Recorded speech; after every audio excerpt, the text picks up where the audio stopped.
Hi friends, welcome to my channel. এই যে বাবুর জন্য নতুন পার্সেল। আজকেই মামার বাড়ি থেকে বাড়ি ফিরে দরজা খুলেই দেখে ঘরের মধ্যে পার্সেল। বল, তুই কিছু বল বক্তব্য। পার্সেলটা কোথায় দেখতে পেলি? কখন দেখলি? দরজা খুলতেই? ঠিক আছে ঠিক আছে, দাঁড়া, মা খুলে দেবে, তারপর বাবু বলবে এর মধ্যে কি আছে। এটা মিশো থেকে বাবুর জন্য অর্ডার করা হয়েছে। দেখা যাক কেমন এসেছে, কি আছে দেখা যাক। আমি আগে এটা খুলি, দাঁড়া। নে খোল, এর মধ্যে কি আছে দেখ,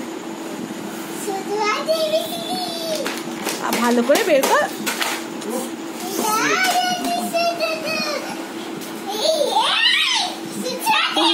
এখনো অব্দি জানে না যে কোনটা ছোট হাতের এবিসিডি। এই যে লাফাচ্ছে, একবার মা দেখিয়ে দিক সবাইকে। এই যে এটা হচ্ছে স্মল অ্যালফাবেট, বাবুর জন্য ছোট হাতের এবিসিডি আনা হয়েছে।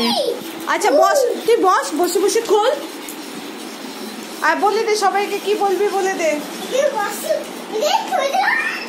আচ্ছা বাবু বাই বলে দে। ভালোই এসছে, মিশো থেকে দেওয়া হয়েছে, ভালো এসছে। নেই বাবু, টাটা করে দে।